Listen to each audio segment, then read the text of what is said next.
It's filmed. It's Oh, like marvellous, and I put some lipstick on. it's fine. Oh, It's also live now on the internet. So anybody, I think there's only a few viewers. No, she's not. Are you It kidding? is live stream. No, it's live Yeah, stream. point it towards that side of the table. The reason is so if Prettier people side of couldn't the get here, table. they could hear the discussions, they could see stuff that were going on, and then they can get in contact or whatever. So I think we I tried. only had, what was it, 7 viewers first night, 4 last night. So it's probably getting less. Viewers were. I think Mine people was will be over outside in their gardens. I There's don't one think there they'll as be well, here. so. No, You no can't escape. This weren't in the email. Was this in the No, email? no It's not mention. in the email. Oh, should have been again. I should have been suspicious. I didn't ask for consent.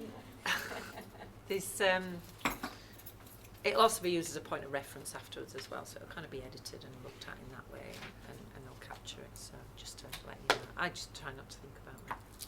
Just But ignore don't it. let that stop you being honest and open about stuff, because that's not No. the reason why it's there. It's to hopefully get more people involved that might not want to, to come to an event like this. Yeah. Or couldn't come for whatever reason. So, Trying to use a bit of technology. yeah. So I'll wait till John says we're ready to go. You have? Fabulous. We'll make a start then. So we'll start with some introductions. Other people might join, who knows? And if they do, that's fantastic. We're going to do it as kind of a bit of a roundtable discussion, and I'll capture notes from that, and also, like I say, it'll be captured in film as well. So my name's Julia Redgrave. The day job is a commissioning officer for Calderdale Council. Currently kind of like the children's stuff, but we're a children and adults commissioning team. But for this, it's a project for, like I say, reporting to the director, Stuart Smith, that's been going on from December. But I'll come back to that and talk about that in a bit more detail with you. Do you want to introduce yourself? Yeah, I'm Daniela Condon. I'm from the Accessible Homes Agency. So we do the disabled adaptations for people. Oh, well done. Didn't remember. We've met before. Have we? I've a terrible memory. I'm Karen Graham. I work for Cloveleaf Advocacy. Worked there for 11 years, and we're just helping to co-facilitate these sessions, a look at co-production and how we can involve people, right from the very beginning and throughout, I guess, the journey. Hi, you're all right. Come in. Hi, sorry, I'm late. No, don't be sorry. It's absolutely fine. I went to the, I just presumed it was the hotel, No So worries. the Have a crowd- seat either here or No, there. you can think that. I thought that. You're all right. Don't worry.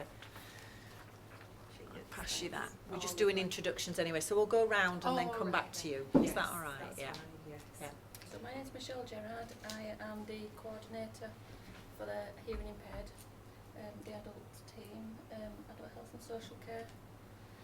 New to role, so it's very exciting, and looking forward to what you've got to tell us. Brilliant. I'm Catherine Bond, I'm Rehabilitation Officer for the Visually Impaired. Hi, I'm Jo Jobling. I'm from Women's Centre, and I'm here tonight to see what's going on and join the discussion. Great stuff. Do you want to introduce yourself? Yeah, I'm Heidi Coney. I work for, Unique Ways. I'm the family voice supporter. So Good stuff. Nice to have you here. find out. Good to hear you, dear. So we've done. So I'm Julia Redgrave, and do you want to just quickly say who you are I'm again Daniela for Heidi's Condon. I work for the Accessible Homes Agency. Oh, right then. and Karen again? Yeah, So, Karen yeah. Graham, I'm from Cloveleaf Advocacy. Oh, okay. So we'll start with a bit of background, really. We, as a local authority, want to bring together our knowledge, our kind of disability services, and the approach for that is to the kind of delivery of a knowledge disability service.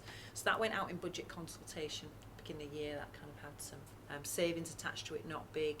The driving force behind that creation of the all-age disability service is that seamless service, and what disabled people and their family members have told us is what they want. We know that there are issues around things like transition points, not only for young people but also at the older scale as well. So we know that's the reason that we want it, to have that all-age service. So I was set aside to kind of do a bit of a project around reviewing that, scoping that, which teams could be involved with that going forward. So a paper around that as a proposal will go to Cabinet on the 10th of July. So that will go. Cabinet then have a review of that. If they agree it, we then get a 10-day kind of pause And then we'll start kind of a consultation, a formal consultation period with people who are impacted by that, the staff. So that's kind of what we're looking at doing. What I first discovered when I first came into the project, when we were looking at the service, is actually what Calderdale doesn't have is a strategy around all age disability. So other places do, Manchester, Wirral, Coventry, places like that. And what you tend to find is you get the strategy and then you'll have the service fall out of that strategy. But what we're in Calderdale is we're doing it in conjunction together. So that the events are really around finding out what do we need to include in that strategy. And that's for people who are living, visiting, working or studying in Calderdale. So actually come into Calderdale or are here already. Disabled people, their family members, members of the community, and what can we do to ensure that people can access all areas of Calderdale life. So that's the aim of the strategy, the plan. It's a huge piece of work. So the idea and the proposal again going forward for the strategy is it's an initial 12-month strategy. So that gives us the foundation to have further conversations, to do further work, to then develop a longer term plan around all age disability. And it'll have an action plan there. So what I'd like you to do is view these events and the ones that we've been doing for the last few months as kind of a kickstart to that conversation and a kickstart to that work. So it's the starting point, it's not the end point. But it is, yeah, exciting times really. Did you want to say any more? Yeah, I mean, so tonight's event is very much about hearing your views and what you think. So we've got a number of questions that we'll go through. And as Julia said, it's very much about those early conversations with people about what works well, what doesn't work well, what's good in Calderdale, and capture that, which will feed in, and then obviously there'll be a series of follow-up events as well that'll be organised. And people might want to be involved in different ways. People might not always have always have the time to come to an event like this. People might want to be involved by email, by newsletter, whatever, and that's absolutely fine. But it's about engaging with as many people as possible. And obviously, as you can see this evening, with the numbers, we've tried to reflect what people tell us and say, come to our community and come to not just Central Halifax, but come to Upper and Lower Valley, which is what we've tried to do with these events. Did you have an evening as well? That was Absolutely, yeah. But you can't match with everybody, and that's one of the reasons that we're trying to make it a bit more inclusive, kind of using digital and using technology as well. Welcome. Sorry, what was your name? Hi, my name's Donna. I'm from the Adult Learning Disability team. Great, welcome Donna. We'll do some introductions again, but we're just going to keep that conversation flowing at the minute. Is that all right? But welcome, thank you for coming along. I'll get you to sign at the minute. So yeah, so to kind of just kickstart that conversation around the what's going on, what we'd want to start with is kind of what are services like today? So just from your perspective, from people that you work with, people that you support, what are we thinking around kind of that, what services are like today really? So does anybody want to kind of make a start?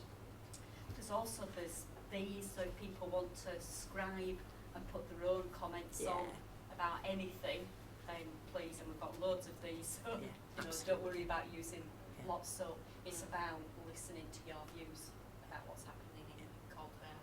That's really important. And I'll grab notes as well, so yeah, feel free to do it the way you do it, and grab tea and coffee as and when you want it really. So kind of services today, we know that transition can be a bit of an issue, kind of that transitioning from services. We might want to kind of start there.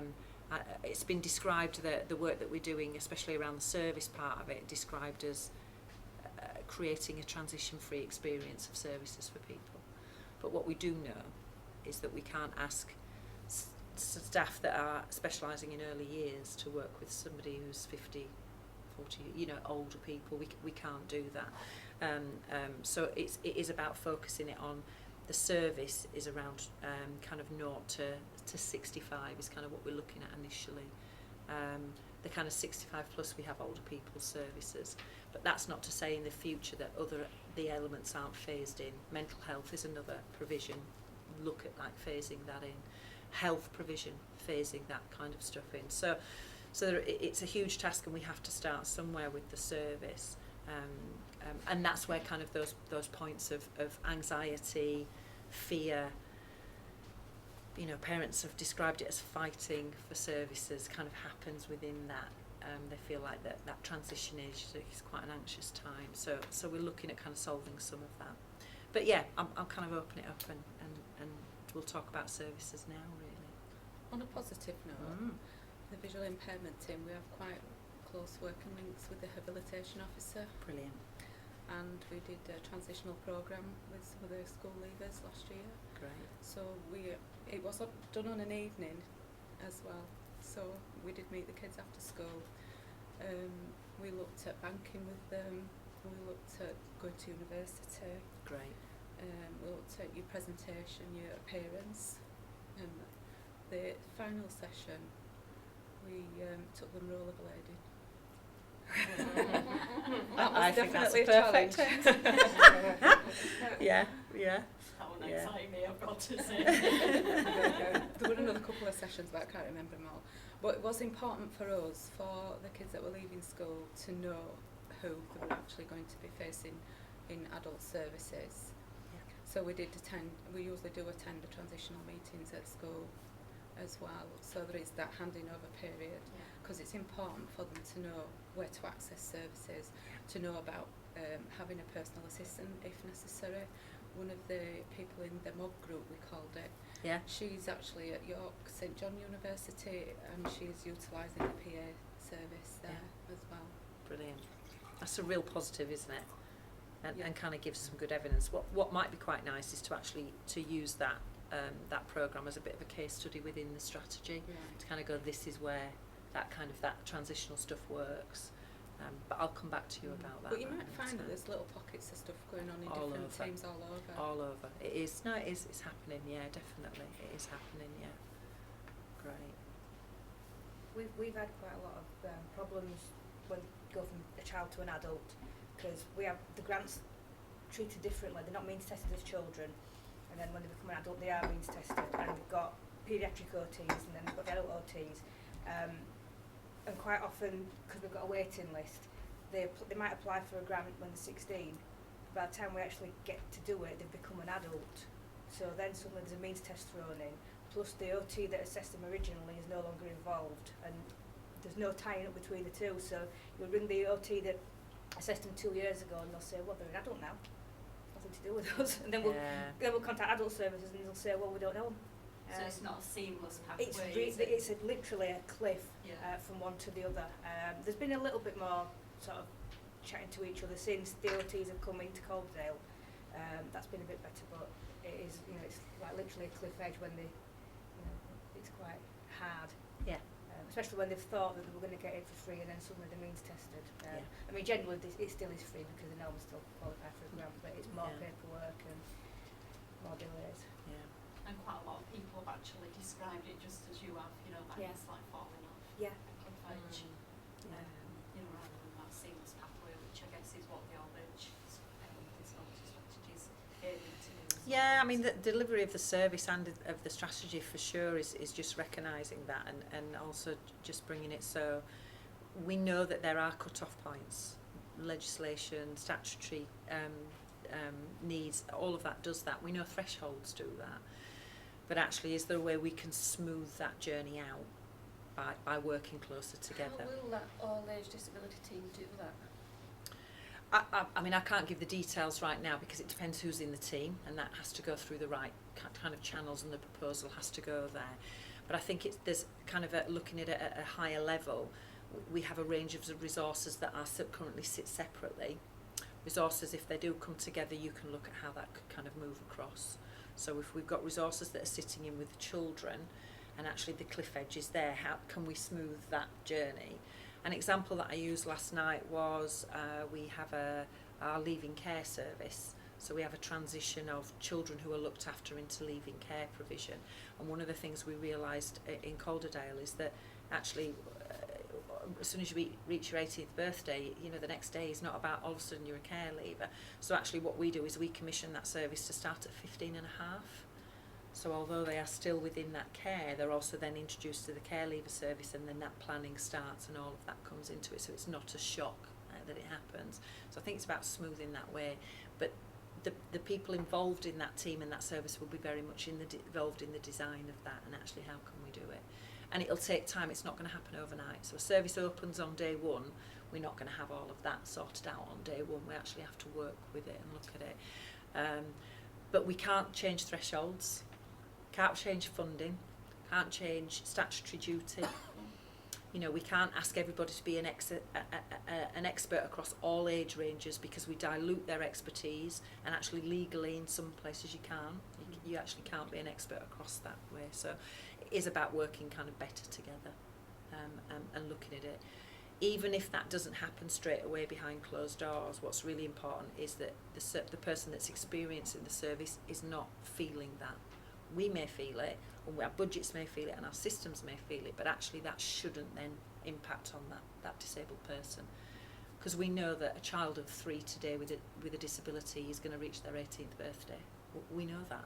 Why are we not planning that they're reaching that, and we're working together?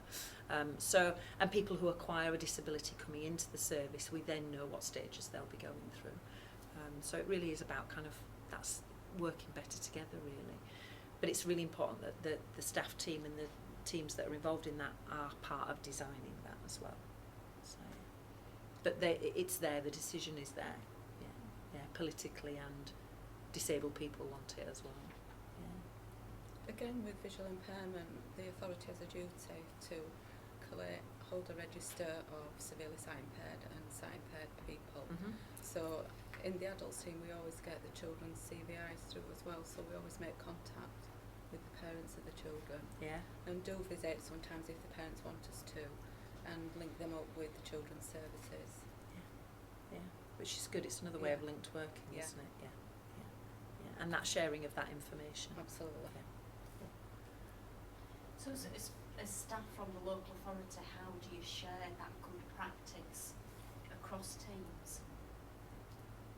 Does that happen? Well, Or I mean, each discipline works in different ways, don't they? That's the unfortunate thing. I mean, I suppose the positive thing about this is that we're all going to be working more closely together.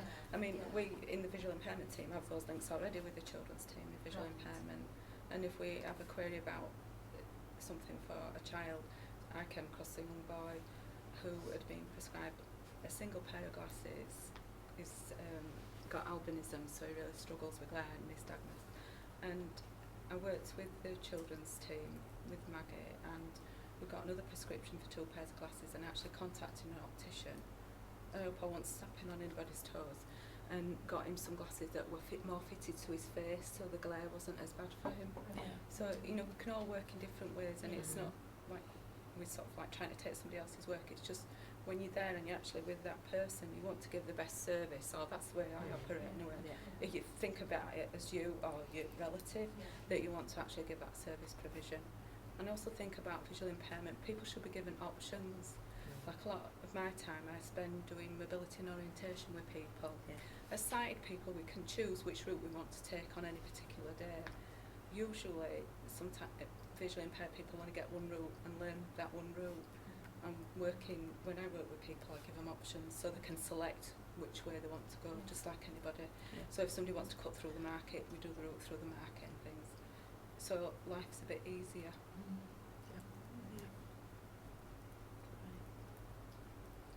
I think we could forge better links with transport. Okay.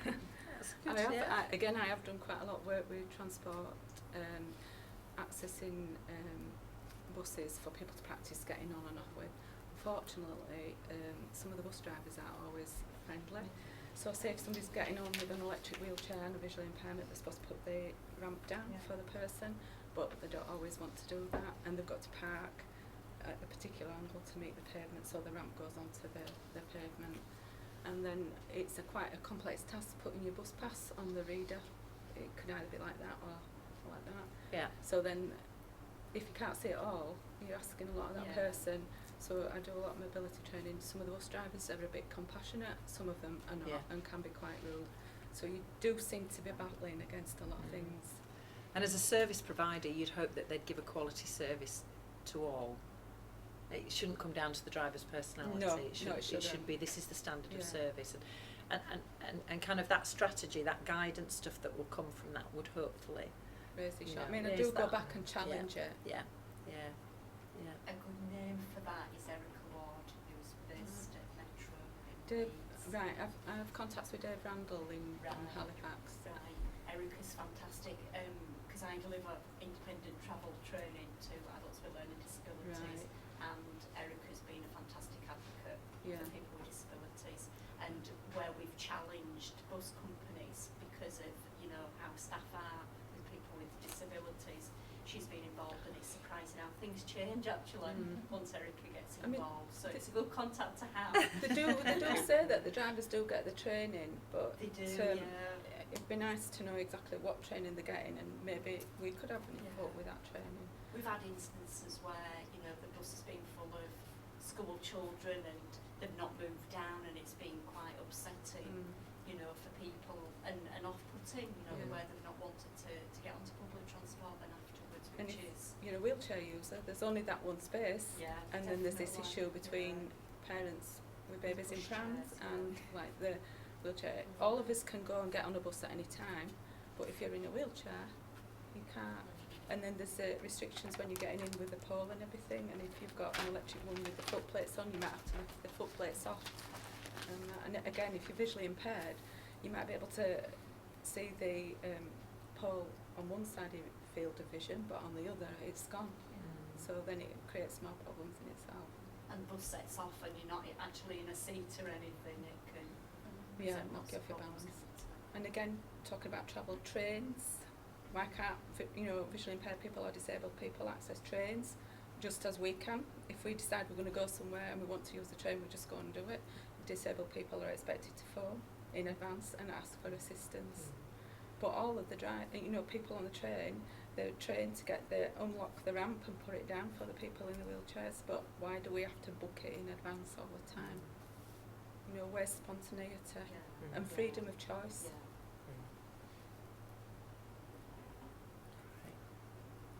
Anything else around kind of current service stuff that's going on from any of your experience? We do have one of the points that did come out was out of the last couple of sessions was around you have to know where to go, who to go to, and what to ask. Yeah. That kind of that communication and that information and access to information was still proving difficult, is still proving difficult, and even for people who what they're considered as knowing the system. I don't know if that's something that you're coming across. I've as come across well. that personally. My daughter was poorly last year, and she was in a wheelchair for a few months, and when it happened, we didn't know if it was going to be permanent or not. And there was no tying up of anything. We only got a wheelchair because we have a friend whose son's got cerebral palsy and he lent us one. Nobody offered us a wheelchair, and she couldn't put her feet on the floor. She had complex regional pain syndrome, and you can't touch anything. The hospital didn't refer us to anybody for anything. It was only because I know, OTs, I actually rang the children's OTs and said, I need an OT. Other than that, the hospital never mentioned about occupational therapy. The school knew nothing. I had to contact the school and say, is she actually allowed to come back?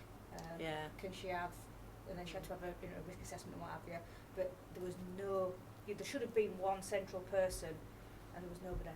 And it's because she was at Manchester Children's Hospital and they don't know anything about Calderdale. It was...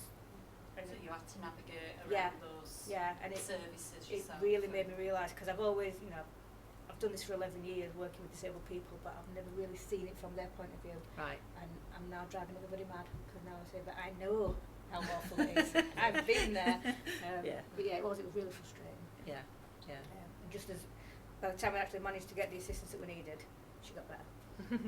So we didn't need to, which I'm glad about, but we didn't need to use any of it then, but it took a long time. Yeah, I had a similar experience. My mum had Alzheimer's, and I didn't know you had to get in touch with Gateway to Care. Okay. I didn't know anything about it, absolutely not. And I looked after her for a year before. Nobody said to me, oh, you can go through Gateway to Care, you can do this, you can access that. The doctors never said anything. It was only when we came to crisis point that I can't even remember who said something about Gateway to Care. I thought, I don't even know what Gateway, they never explained it, they just mentioned this Gateway to Care, we rang it, and then when we rang, it still wasn't as seamless, it wasn't easy. Right. Yeah. It wasn't a case of, right, now we know we're going to get some support. It felt like a battle. That was just one little hurdle, getting the phone number and ringing. Then there was lots of difficulties as we went along. Whereas, like now I'm working in that setting, it's, like you said, you can see it from the other side where they're struggling to even access it. But I don't know how you change that. Have you heard of the Better Lives at number 42? Is that the shop? Yes. Because, Yeah. can I just say that shop, I have only seen it once where we're out on mobility training the other day, and there's no signage on saying where social services, where a drop-in centre, come in and look. It just looked like An green alternative shop. therapy Yeah. shop. No, It really. didn't look, purple. it, Whereabouts? it didn't say what it was. Market So I Street. would never have Oh, guessed okay. it. If I wouldn't have known about it through the job, I would never have brought it. That, the feedback that we've got is that people like that it's not branded as Calderdale Council. How do we know about it though if it's not branded? That's why I'm asking the question, that's why I'm asking, you know, if people, because obviously that's a new initiative, a new pilot, and a new way of delivering social work in Calderdale. So that's why I was asking. Sorry, did you ask where it was? Yeah, I've not even heard of So that. it's on Market Street. Right. If you're familiar with Halifax, Yes. it's on the main streets where Boots, etc. is. Yeah. If you know where the old Bradley's record shop used yes, to be, I do remember. it backs onto the Tesco, market. isn't it? Was it Tesco? Oh, Yeah. is Yeah. it Tesco? Yeah. Yeah. Yeah. And is it sort of a one-stop shop then for information on? Yeah, so it's manned by social workers, so they've got Okay. offices and they're based Mm. out of there, but it's a very different setup to Park Road, so there's squeegee sofas, there's access to tea, coffee, etc. And it's more about the prevention stuff, isn't it? It's the dropping in, it's the asking, it's the nobody's referred me, I haven't had to go to some professional to refer me, I can just go through that front door. And it's not, let's get this assessment. Yeah. Let's do it, Do you fit the Okay. criteria for this? Mm. Let's just do a few tick boxes. It's about, as Julia said, it's about that prevention. So it's about how can we help you, and it might be something as simple as somebody wants a grab rail but not quite sure, a bit like, you know, where do you go for that information? Yeah. It can be dealt with quickly. Mm. It doesn't then have to go to Gateway to Care, who then allocates it to a social worker. It's, you know. But and that grab rail may prevent a fall that then Yes. leads into Yeah. complex issues and all of that kind of stuff. So That's when I the heard about it, I idea. thought, oh, that's really good. But we walked past it twice before I even knew it was there. So it's just literally knowing it's there. Yeah. Because what the service that you're offering is fantastic. Just drop in, a little bit of advice, then they point you where you need to go. That is amazing. But I didn't even know it was there. It's the knowing it's there bit. isn't it? I've heard of it, but I didn't know where it was. Yeah. So you said about like grab rails and stuff. Are they where that they can do that through our handy person service? Yeah, it'll be They've it'll got be a all the- connection with Right. with your and that's just one example oh really. yeah, it's just one that. It might be, it could be You know, anything, it could be, you know, we've had a diagnosis for mum and I don't know now what to do. Or it might be, I'm beginning to feel a bit unsteady on my feet, or it could be a whole range of things. But it is very much around that filtering, and if there is a crisis or a high need there, it will be done appropriately. But it's trying to get away from the experience that you've just explained, which is struggling to get the number, making the call, getting the right person, then it's got to be referred to a social worker, it's on that list and that kind of thing. It is about just having that shop front So presence, how do you really. promote it? How do people know about it? So if I walk Yeah. past and there's nothing on the shop to say it's a drop-in centre or Yeah, help available here Yeah. kind of thing. yeah. So I've walked past it, not know it's there. How else do I know it's there? They're doing promotion around it, and I agree with you. It's one of those things where a brand is built, so they're trying to brand it in a different way so that people interact with it in a different way and that it can respond to people in a bit of a different way, but hopefully get the same results.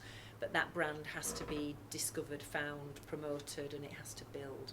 And to be honest with you, there's a little bit about it that if every single citizen in Calderdale knew about it tomorrow, would we have a queue through the centre of Halifax? That realistically, it's not about causing that, it's building it.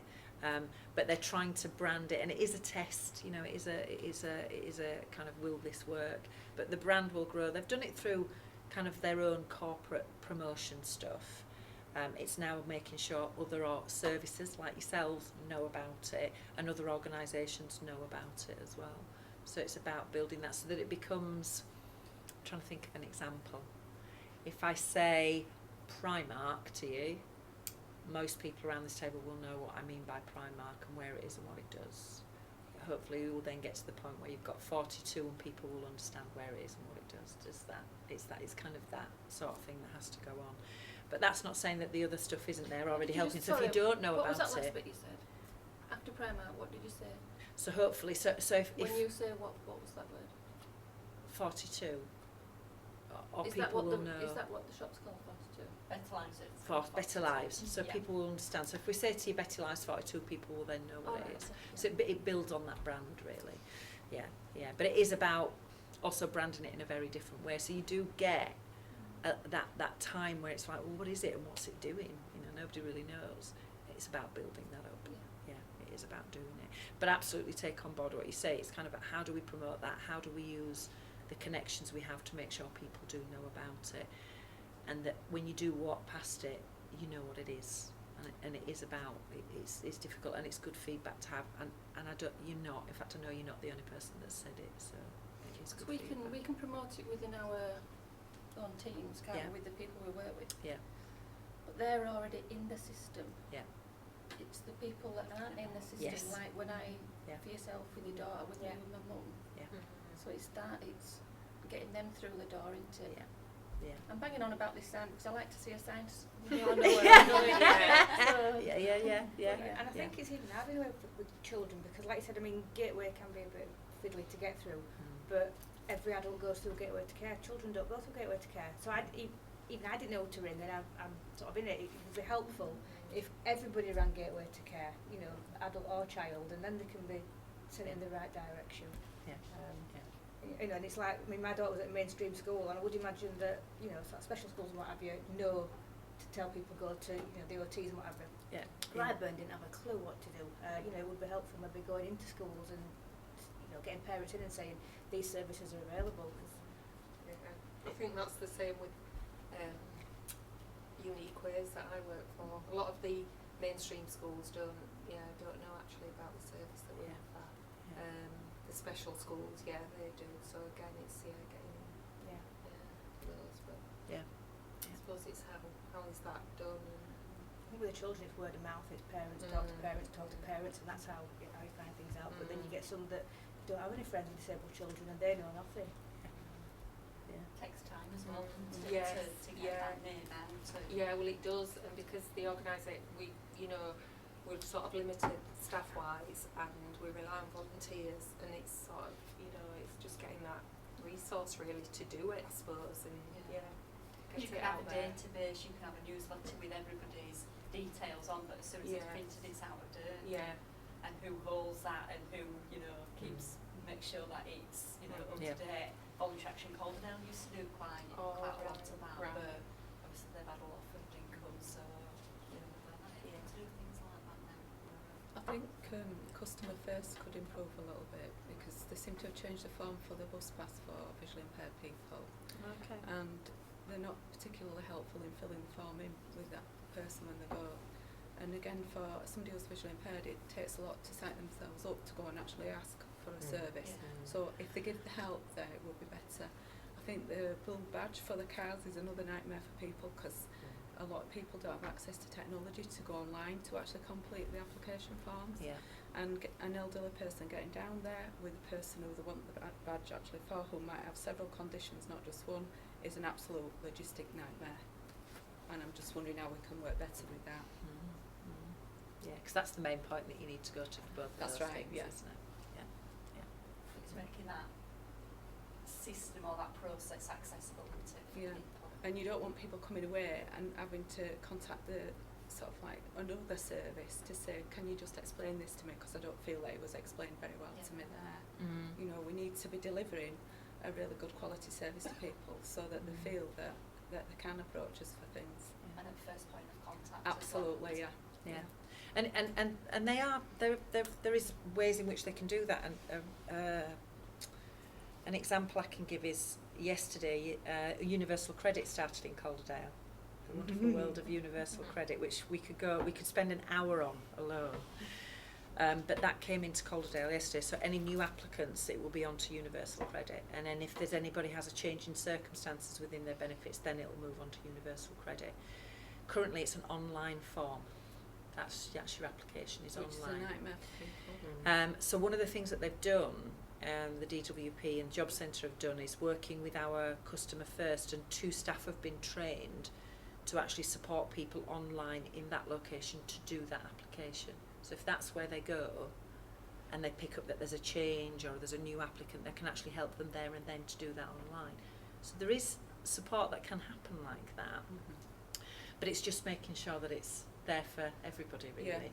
Yeah. Equal. And actually that universal credit will also affect people that we're talking about with other things as well. So it's that change, but it has to be done online. So that's going to be interesting. Better. Yeah, it is. It really is. So yeah, I've noted that it is about that. So and the name Customer First kind of. I didn't tell you what it is. I'm sorry, but I like to know what it is. Customer first, don't tell me No. that I can access those services. No. But the fact that the customer does come first, and that's the reason we call But it that's that. the problem. Yeah. Yeah. But also, if people are going there about the universal credit, perhaps they might want to do their application on their own online. Is the technology in place for people to access it, like plain English, like speech software? You know, can it be magnified? That kind of thing. We need to be meeting people's needs. Yeah. And I mean, one of the things that we have at the moment is we have to tick a question thing, ticky box thing, about people having information, accessible information in the format that they want. Well, I don't think we're doing that very well either. Yeah. We're ticking a box, but we can't provide people with audio information because it costs to provide them with audio information. We all have the technology on our laptops, but you can't get a disc or a memory stick to put in it because we're barred from doing that. But surely, if somebody has an assessment, they have the right to have that assessment in a format that is applicable to them. Yeah. And it has to meet the accessible information standard as well. And I've been asking the question. Yeah, it's supposed to be. And I've been asking the question for a couple of years now or more, and it disappears in the ether. Where does it go to? And if we're asking the question, we should be delivering. Yeah. For the deaf community, it's really hard because English is not their first language. No. BSL is. Yeah. Now, if I was French, I can translate straight from French to English really easily. But you can't with BSL. It's structured very differently. They don't understand the English words like.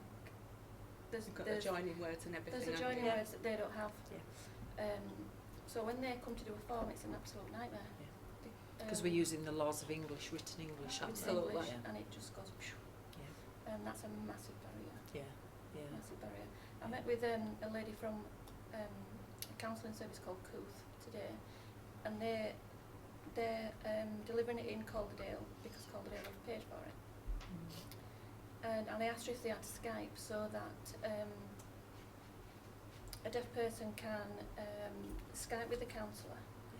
But if they need to have a signer here, if that counsellor doesn't sign, and their problem then was, well, they're giving maybe very sensitive information to a signer, and then they're passing it along. Stuff for the deaf community is really difficult. It's not just written; it's literally, even if they need a signer, have we got in-house signers, or are they only paying an enormous amount to interpreters? It's a mixture of both. It's there's I know for the special inclusion team there are signers, but I also know that if depending on what the interpretation is if it's a medical interpreter, so if it's a medical appointment, you need certain qualifications within BSL to interpret that. You know, thankfully, I'm hoping, touch wood, gone are the days that children are having to sign to parents for diagnoses of terminal illnesses and stuff like that, because I remember that only 10 years ago that was happening. But we do have in-house, but we do also then use interpreter services as well. So like with the universal credit, so when if I was a deaf person and I came into Customer First and I needed to fill that in online, and I struggled, what would happen? Because I don't know. It would be good to test that. If you know somebody that would be willing to do it, I think that's a good opportunity. I think kind of the secret shopper stuff is a really good opportunity to do It's a bit like with yourself, we want them to have a choice, we don't want them to have to book everything. No. Because that puts But they have barriers to do, up, they have to Yeah. book. it stops spontaneity. Yeah. It's. I But we would also like know it. with BSL that we could train all the front-facing staff in BSL. That would take time. They then have to use that BSL to keep practice. I'm level 2 and mine's rusty because I Yeah. don't use it as much as I used to use it. It's not so much. I can hold a everybody. basic conversation, but maybe it's about having a specialist person within there to say, actually, on a Monday, Wednesday, Thursday, although it might not be 5 days a week, we have actually a fully trained interpreter signer here that works. There is that opportunity to do things like that. But But with Skype, you see, you don't have to be in that no, building. no. So that person could be for all of Calderdale. Yeah, They yeah. could be over a couple of, say, Manchester and Calderdale. It doesn't have to. They don't have to literally be there in that building. No. It's just giving the deaf community that option where they don't feel like they. It's the they have to quality. book it. Yes, that they're quality. And things like Skype are making that a lot easier now, aren't they? Mm. Whereas it used to be, they brought out a few years ago the phones with the screens on. Did you ever see those? Where it's actually a phone that you could buy with a screen that then that a signer could be on. You could do it through You Sign. can do that on any phone. But now, but years ago Oh, yeah. you couldn't have a standard house phone with a screen on it. And you've got some But Yeah. but now, technology's sort of kind of opened up that world more than it ever did, and things like Skype are there.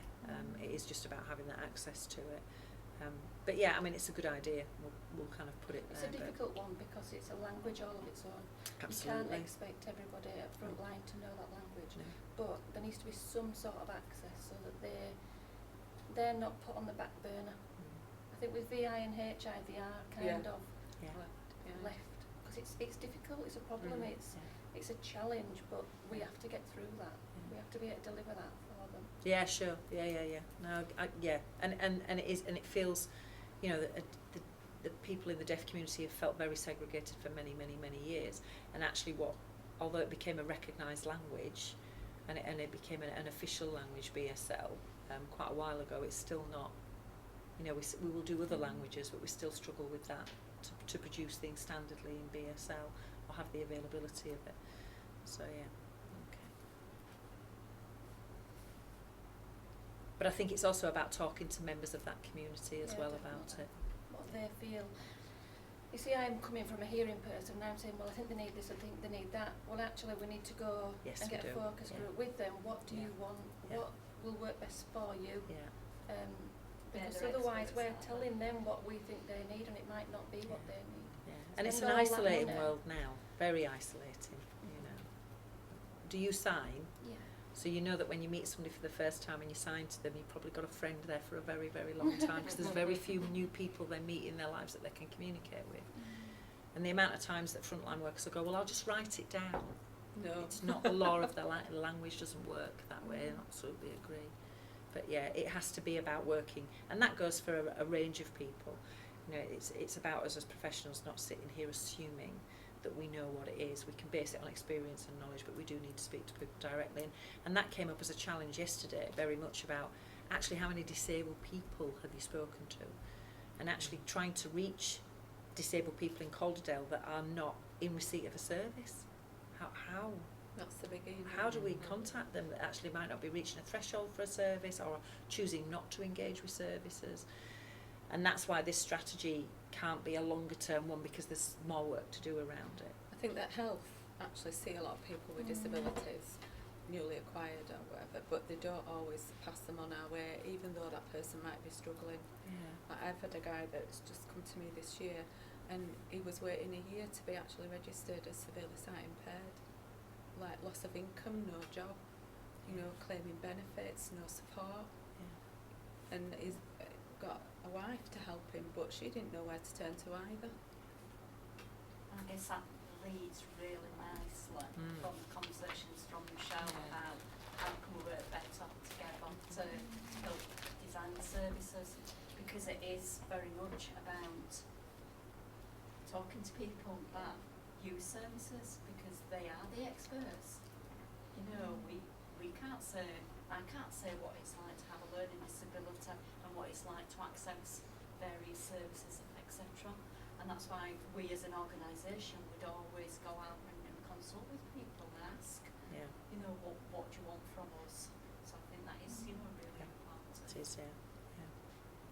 There is actually a research study taking place with visual impairment, and it's been undertaken by York University called the Iris Project. We participated in that because we felt that people needed to have a voice about the kind of service provision that there is, what kind of support they'd actually appreciate, and how they feel about the rehabilitation services that they're actually being provided with. That'll probably be completed by November, so you'd have some evidence there to actually look at, which could give you a better idea about service provision. And it's about how people want to be consulted with, and people need to know that they are being listened to, and their voice is important. Absolutely. And that information is going to be captured, and something's going to happen, irrespective of whether it's able to happen. You know, there might be reasons why whatever it is, you know, can't happen, but it's about being listened to, and it's about having that conversation, and it's about being honest and open with people about. Yeah, because you can't give everybody everything they want. You can't. I said that before, didn't you? There's wants and needs are different, aren't they? But if you're part of that conversation, even if you can't have what you really want, you can feel a bit better about it, because you've been consulted, your views have been listened to. And then if you feel like you can access that, then it can make that, no, we can't actually give you this, but we can offer you this a little bit better, rather than, no, you're having this. It's very different, isn't it? It's helpful if you can offer alternatives as well, because ours is very much, the grant is to meet a need, but often people want something different, so we'll talk to them and just, you know, well, you need this, we can pay for this, but you want that, so if you can pay the difference, you can do that, so they've got a bit more choice, or, you know, we'd normally do this, but doing that, we'll do the same thing, so, you know, we do give people a lot more choice now than we used to, which is making things less clinical as well, you know, you can make your house look, you know, we do some wet rooms that I would really have in my house. They're lovely, they look nicer than my bathroom. And that's through giving people more choice and speaking to them more. Yeah, because it is their home, isn't it? Of course it is, yeah. Adaptations to their home, you want it to still look and feel like their home. And when people have spent a lot of time in hospital, the last thing they want is for their house to look like a hospital. You know, and they've said, do not want that. It reminds me of, you know, where I've been, so, you know, we do talk to them a lot more. So if you're looking about that co-design of services from your own experiences of working with people, how do you think people would want to be involved in that sort of process?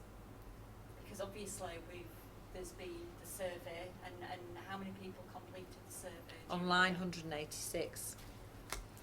And Jury's been out and talked to a range of different Yes, it's about groups and 600 people in person, and up to about 50 different services, organisations and events since kind of February time. So there's quite a range there, but it's still scratching the surface, really. So what would really work for people? You talk about focus groups, is that what people are used to, and people will be inclined to be involved in those types of things? Do people complete SurveyMonkey, or do people want that face-to-face contact with people? Well, not everybody can access that, can they, easily? I think people The do Survey prefer Monkey. the face-to-face. Yeah, things Right. online, Yeah. older people can't access it.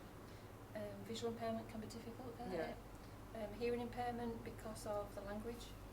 So even though it's really easy for you and I just to get on the internet and do that, it's not that easy for everybody. And sometimes if somebody's got a disability and they're being looked after by somebody else, they could fill it in, but that doesn't mean it's their views, does it? It's hard. So it's about range then, Yeah, isn't it it? is, because I would just If you ask one question, ask that one question in a range of ways. some of the parents have not been in the role that long, but have been involved with it. Seems like they're sort of really time pressured, and having maybe just the ability to fill it in, Or sitting alongside a service that's already, a contact that's already made, so you've got a kind of level of trust with people, and you're having that conversation as part of a bigger piece of work that you're doing with somebody, rather than it just being a standalone. I know that's not so easy to deliver, but you get a better quality of feedback then, I think, rather than necessarily a focus group, which is always a bit hit and miss, who can come and can't.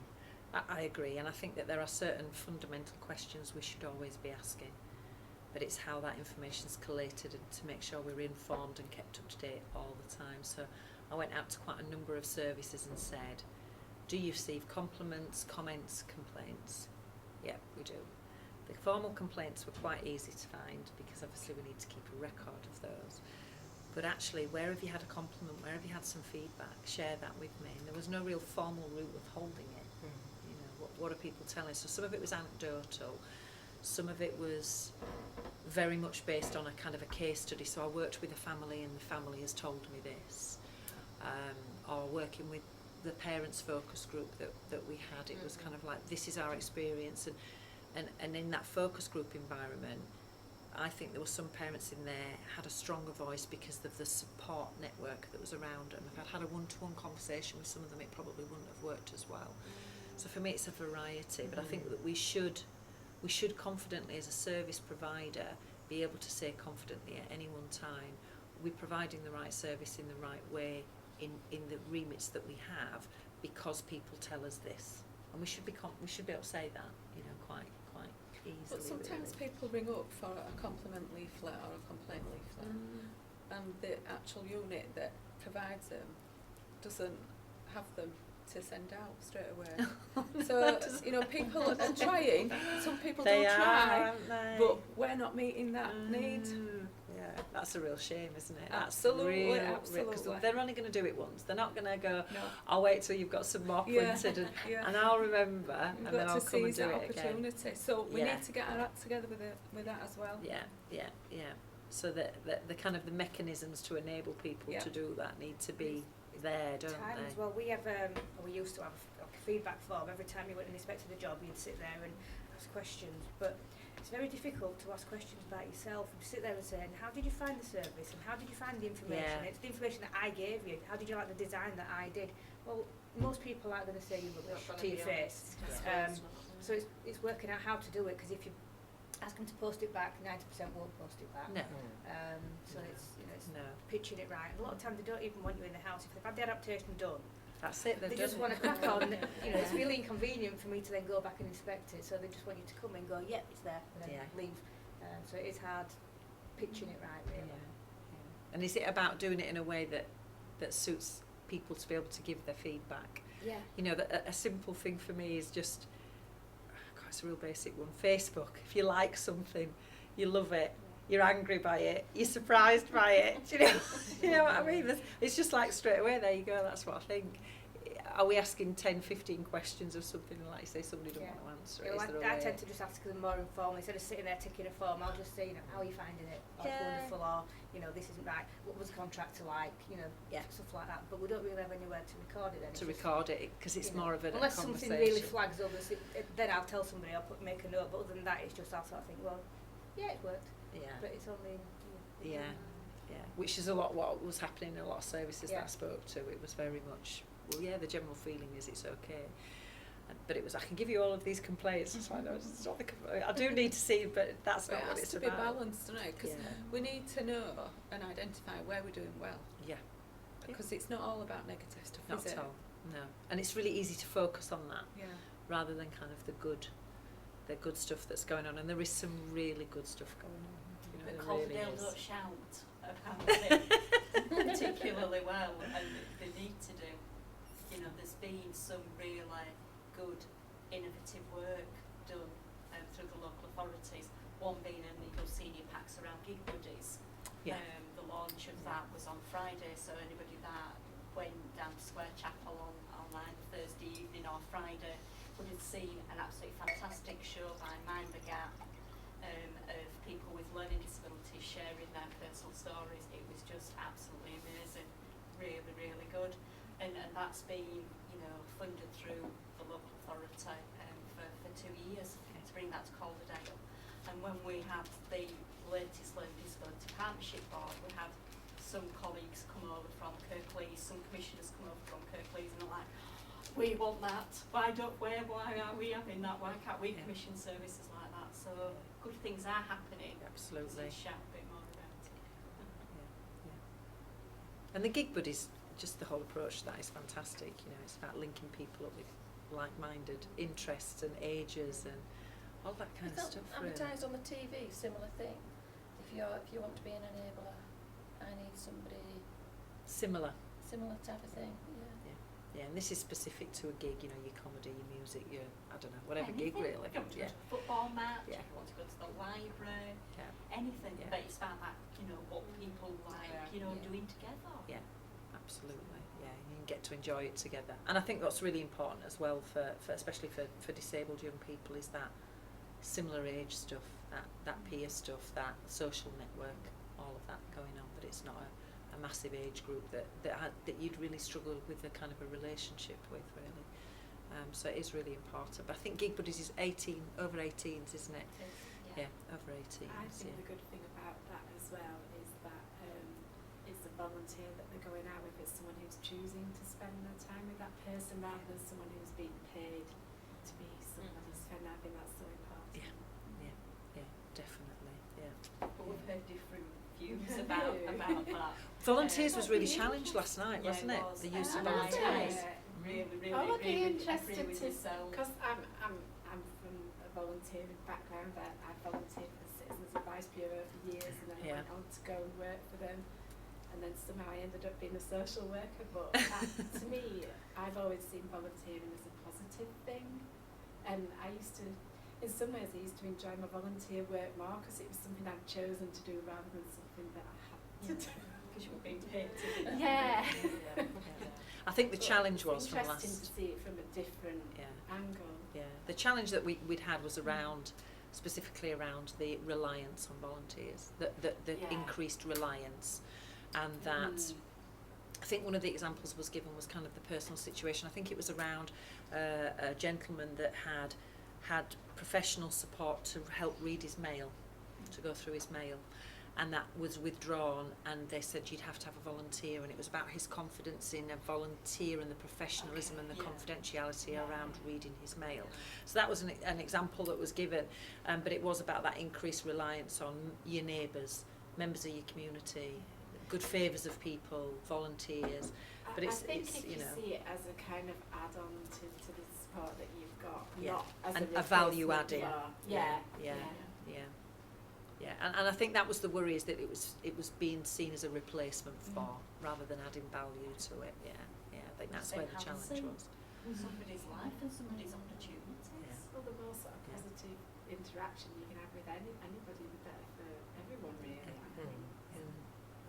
So is there going to be a strand in the strategy that looks very much at how you can develop ways for people to feed in about their experience and co-design? Is that going to be part of Well, it The has to be an development. important part of it, Mm. because this is kind of looking at kind of co-production of things. Mm. We want to launch the strategy in co-production week, and co-production's a difficult one in a way that it's about defining it. So we talk about involvement, participation, co-production.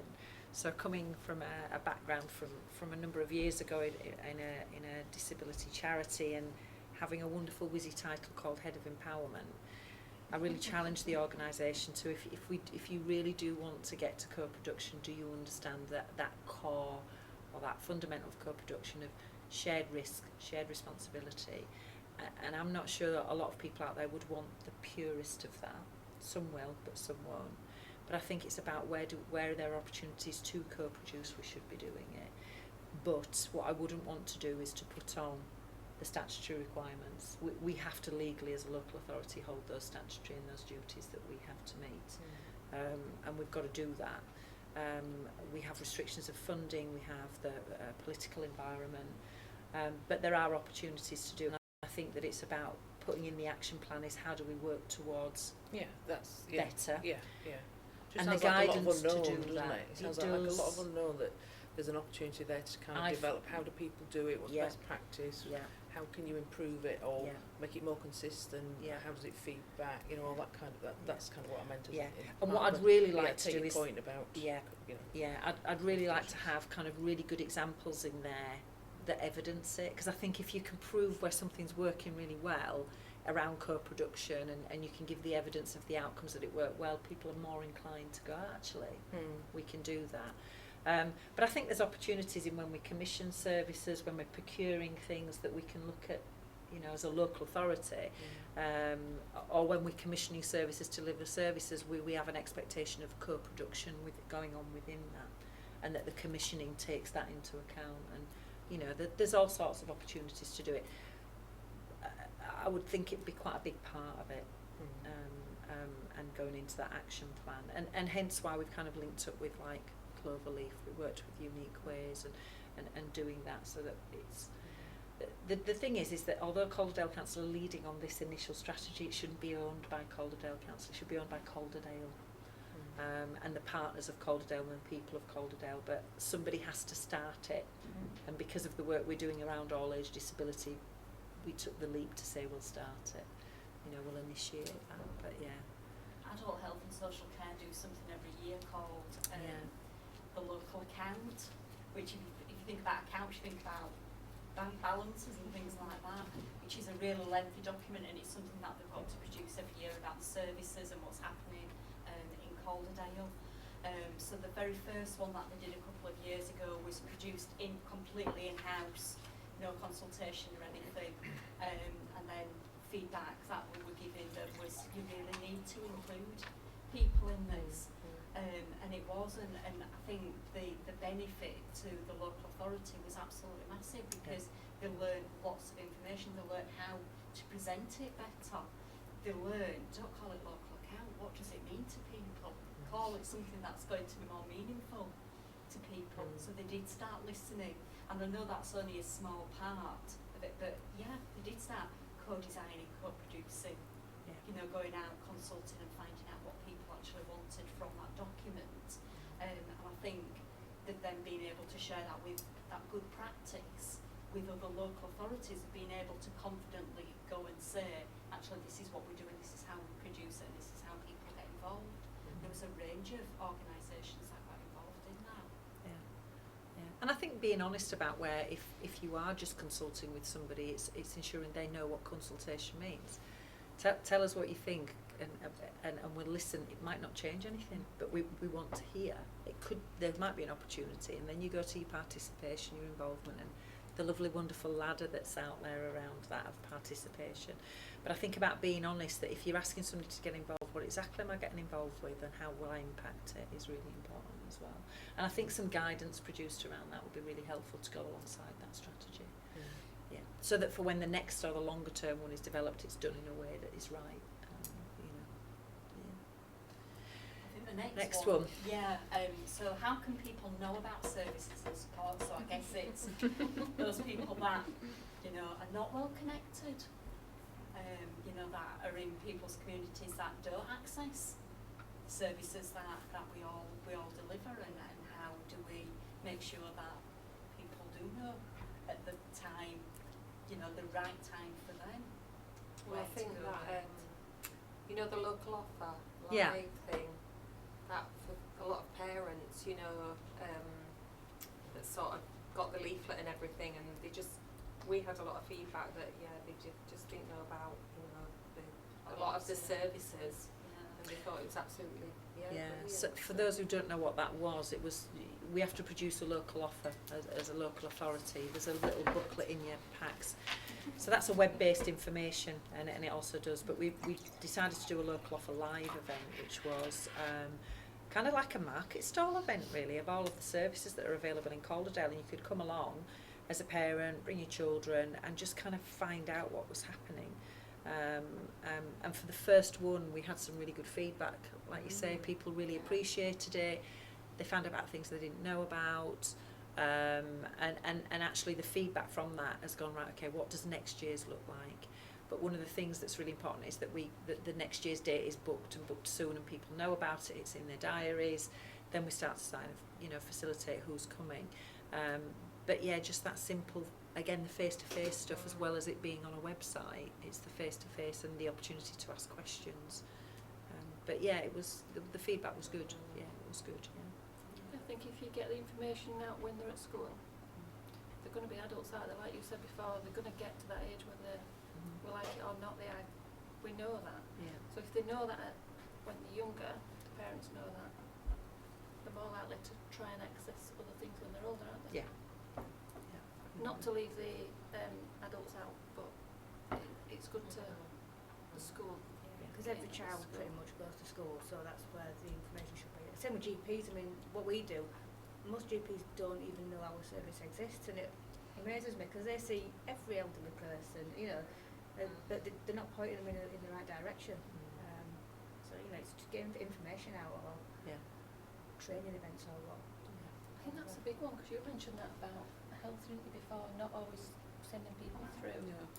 That's a big one. It's like there's a gap there, isn't there? Yeah. They So see them as health and others social. Yeah.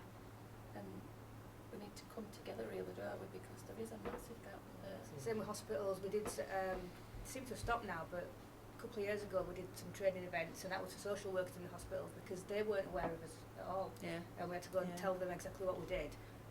And there's some better links now because there's a lot of home from hospital work. So we've got OTs in the hospital that will refer people to our handy person service, and we'll literally, they'll ring us and say, I've got a lady, she needs a grab rail, we can't let her out until she's got it, and we'll send someone straight away. But we're still building on that. That could be massive. Yeah. But Yeah, because that saves so much money. Yeah. That lady could be in hospital for a week. It and does. you can imagine the amount of money that would cost that bed for It's that still week. fairly new and it's still sort of growing, but it's been absolutely brilliant. Just little simple things. She needs a key safe. Well, we've got them downstairs in the basement. We can do that straight away. So it's people knowing about it. That's the thing. Yeah. Again, we do link in with OTs as well when people are in hospital. So we do maybe start some rehab with them while they're in hospital. But have you seen the kitchen in the rehab ward? I haven't. It's no. all white, no colour Oh, contrast no. whatsoever. No. Cups Oh, are white as well, no. so that's a bit of an addition to it, really. But Yeah. so we do have some links, like you've got that one. Yeah. We do have links with the OTs when we have somebody that's lost their sight suddenly and they might need some rehab, and to follow that home when they're discharged. We do have links with the staff who normally complete the certificate of visual impairment for people, and there's an eye clinic liaison officer based at Huddersfield who we have links with that works for action. Yeah. There's things like Heatherstones as well. Did they ever use that? That's Yeah. like that's sort of a halfway That's like house, for isn't the it? general Yeah. people to actually using, when they're going home, so that they can't obviously go home because they can't manage, but Heatherstones is a like rehab place for them to go to build up their strength and confidence and do tasks. So It's interesting when all the white stuff in it was at the Hebden Bridge accessibility event. I was talking to we were talking about the accessible toilets, and the majority of the time everything's white. And actually contrasting coloured rails can be quite expensive. Even just years ago, I remember just giving out, we used to keep a stock of a resource centre I used to work at, of black and dark blue toilet seats to give to community groups. so they've got an idea. And then we'd say, now paint your walls blue or a red or a green, a darker colour, so all the rails you've put up and the sink that's there stands out. Yeah. Doesn't affect anybody else, Mhm. but please do that. And that was years ago we were doing that, so But even it's people that with simple. dementia, it helps Yeah, it them does. as well with the Yeah. colour contrast. Yeah, So, yeah, absolutely, yeah. So yeah, little things like Yeah, that, and it can make doesn't have such to a be really difference. expensive either. No. That was the We point. get quite a lot of visually impaired people. Yeah, you do. We'll have had it where we've done The where wet the, where, room. the where the shower unit is. We've done dark tiles with a Yeah. white shower on The it. white and shower. Oh, you've done Yeah. the coloured rails as well, like Yeah, the blue done them. and Yeah. sort of like a contrasting line of tiles as well, so people know where the sink is and another Yeah, thing. yeah. But you get these community groups that'll go, we've put it all in, we've put the grab rails in, and somebody's come in and said, and it's like, just paint the walls. Just paint the walls. But yeah.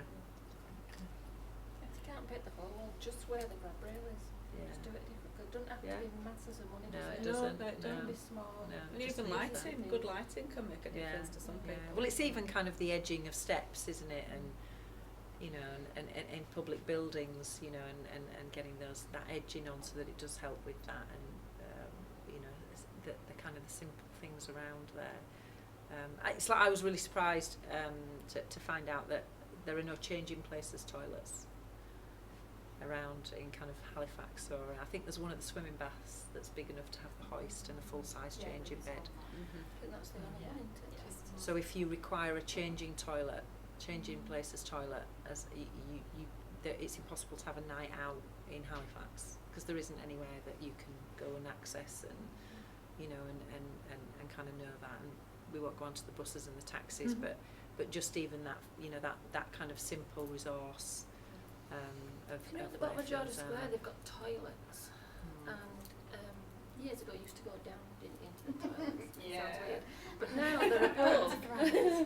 Now they're above and they're all separate. Something like that, separate, but With a maybe not radar where key everybody lock. sees you've got, Yeah. just a standalone one. Yeah. Because I mean, they've got an amazing one in the Trafford Centre. That's got everything. It's got Yeah. closet mat, toilet, rise and fall, Brilliant. everything. But obviously that's in the Trafford Centre. It is, yeah, and that's not open all night. No, but it would be handy. Like I said, something in Halifax would be amazing. Yeah, so it's even that, that what's stopping people coming out and enjoying a night out is the fact they can't go to the Well, toilet. even when you take a disabled person into town, do a bit of shopping. Yes, you'd have to go all the way onto the swimming baths, but just having that accessibility so there's no more barriers. It's taking them barriers down, isn't it? Just giving them that little bit of dignity, really. Yeah. I mean, I didn't realise how inaccessible places are until I had to take someone in a wheelchair. Like, I live in Lippenden, we go to the Milestone, and I've always thought, yeah, Milestone's got a ramp. It's brilliant. The Milestone's got a ramp to the beer garden. You can't physically get in the building. Other restaurants we went to, it's accessible, but you can't get to the toilets. And it's only when you try and actually do it, and you've got to, Yourself. yeah. The only one that was the Fox was amazing. That was everything's accessible, Yeah. but until you don't realise. No, you've got to experience it to Yeah. actually get Yeah. knowledge. And And everything's got to that's be one element of pre-planned. accessibility. Yeah. That's not the hearing impairment. BS. That's just That's that, one bit, that yeah. one But you bit. do have to yeah. plan everything. You've got, you can't just we'll go out and we'll see where we end up. No. Yeah. You've got to check everything before you go. And Yeah. Yeah. But then we have good initiatives as well. We probably need to expand in a bit more. It's like the safe places stuff that's going on. So I did find an the app anxiety actually and that stuff. you can, Yeah. but it's a bit hit and miss. Yeah. Um, Yeah. Yeah. not And many there's the places help can. points in there as well Yeah. about if you can find them. You know about 'em. Yeah. So Exactly. I guess then that leads on to What the hell? where do things need to be better? Yeah. The last question. What somebody said everywhere, wasn't it? Was it last night or the night before? Somebody said that. Yeah, where do things go? Gosh, yeah. Everywhere. This is your final night then. It is. Yeah. It's amazing the services that are offered. It is, it's amazing. There's never going to be enough money for everything. It's just the way it is, isn't it? And the money's becoming less in like Yeah. local authority. And, It's finding ways to use that money, but in a smarter way, isn't it? So they're still getting the service, they're still getting accessibility to it without having to say, right, that's going to cost another £1 million, let's do that. It doesn't That's have to be that. where does it? partnerships come in Yeah. and being innovative into it and working with other Yeah. people Yeah. so that you're not meeting the full cost and other people can share. And I think that disabled people themselves will come up with some really good solutions if actually the leading was there. It's kind of like we want to do this for you. You want this. We've only got this. How can we achieve that with that? And you'd be surprised at actually the solutions that other people have come up with as a collective to come up with as well. Which Long gone are the days where people are working, organisations are working in silos. You know, there's less money around, and when commissioners are looking at commissioning services, they're wanting to look at value for money, they're wanting to look at that partnership, that collaboration, with people, and, the statutory services working in partnership with the voluntary sector as well as, private business. yeah. That needs to happen, and that needs to happen, more. To make that money stretch a little bit more. Yeah.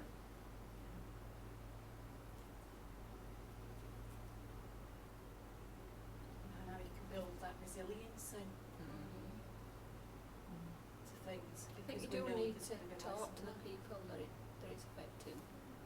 Because we can sit here quite well. I think if we tweaked this and we did that, that'll be great. But it might not be what they want, and it might not be the easiest thing for them.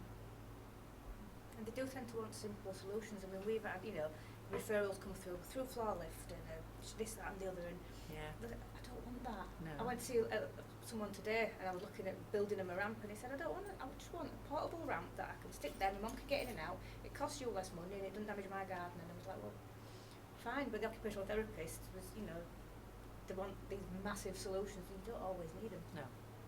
But it's actually working with that individual who Yeah. it's impacting to go, actually there is a different solution here.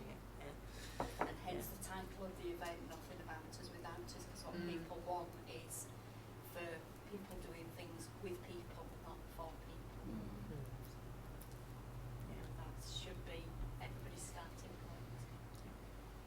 kind of the key things about where it needs to be is the information. You know, that seems to be a real biggie, is even just starting, and as we say, information is power, so whoever holds it, and it's about making sure we get it out there in ways that people can access it and understand it. And it's no mean feat.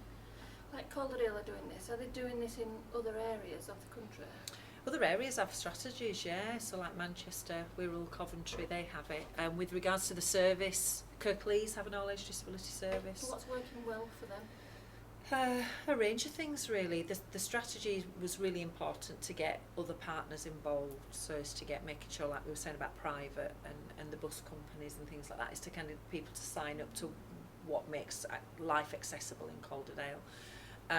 The services work in different ways. Obviously Calderdale is not Kirklees and is not Coventry.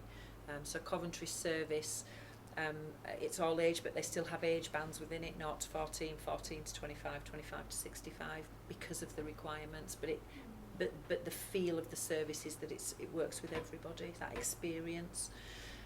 Kirklees have brought together adults and children's under one kind of umbrella, but they're still sorting out systems, budgets, and they're actually now thinking of going out and delivering locality-based teams as well. So there's all of that kind of stuff going on. But what is coming back is that for disabled people and those members of their support network, whichever role it is they're playing, are welcoming the fact that it is a seamless service, that it feels a seamless service, that we were talking about somebody telling their story however many times, and actually I just want to tell it once unless it changes, and then I'll tell you it again. But why should I have to kind of repeat myself and kind of what I've told every time I call, or, you know, numerous people. The key bit is to kind of bring in the other partners. So we know for children with health provision that they have a paediatric until they reach adulthood, and then it goes into however many specialisms. There's that goes on. So it is really important that we start to engage with those other partners as well, like health, and to bring them on board with it. And I think some of the things we've spoken about today kind of gives the evidence for that as well, that it's important that they're involved. It's not the whole thing, but it's the important parts to those people. But yeah, I mean, it's easy to kind of go have a look at them, and we'll make reference to them in the work that we're doing. But it is working in other places. It is working. It's not that you're pinching ideas, but why spend money trying to do something if something's working somewhere else? If you know what I mean. Yeah, and we've been in contact with them, and we've spoken to them and met with them and found out, and actually more importantly, we've said, if you could do it again, what wouldn't you do? Yeah. What wouldn't you do, or where would you start differently? And we've taken advice on that. But again, you know, Calderdale is different. It's structured different, size-wise and things like that. So, but the strategy, believe you me, it's gleaned from all over. There is a lot of work that really big places have done, and the things that are coming through. There is some very Calderdale specific stuff, but actually, the stuff that we're talking about is a national kind of challenge that's faced in a lot of areas. It's just how can we solve it and make it better here in Calderdale, or start to work towards that anyway, of doing that. So, but no, I agree. Don't duplicate the work if it's already been done and it's working. Yeah, I agree. Yeah. Anything else on where things need to be better? Or we might spend another hour here. Who knows? Have you got any questions kind of up to now that we may not have covered, or any other information that you want in while we're here? I don't think so. Sorry, what time? I do have to go. Go, it's nearly 7 o'clock. Oh, I'm going to wrap it now. Oh, Don't worry. sorry. Yeah. No, I I won't thought keep it you was any just longer than you over. need to be. We're really grateful that you came. Absolutely, The weather yeah. was nice and sunny. We Yeah, thought. yeah. Not in your gardens. Yeah. So kind of what next is the bit. So I said about the strategy is being drafted, and that will go through to Cabinet for the 10th of July, as will the service proposal.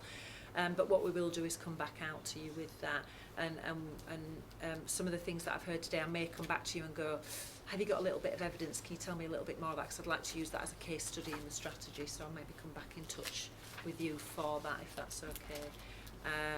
And then it'll be kind of, then we share that out, and it'll be like who wants to kind of get involved in helping us to deliver on that action plan and to develop it further. And I don't want to set up loads of new groups of people, because we've got groups already going on in Calderdale. It's actually about engaging with them to make that happen, really.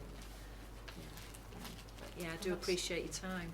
I suppose that's one of the good things about Calderdale is once people make those contacts, people do tend to work very well Yes. together. So I think there's a lot of strength there, isn't there? There is, yeah. We have a lot of evidence of that as well, don't we? There's a lot of that going on, which is really good. Yeah. But you've got various bits of information. It's not everything. There's a couple of events and stuff going on in there as well. Any questions, email either of us afterwards. You've got your contact details, and we'll the footage and stuff is going to be edited, and when that's available, we'll send you a link to that. You know you've loved it as much as we have. I'm just waiting to look on the Twitter and see if my boss has been watching me. I didn't tell him which day I was coming on though, so probably hasn't. So thank you very much for your time. We appreciate it. Thank you. Thank you, John. It's huge though. It's massive. It's a huge piece of work.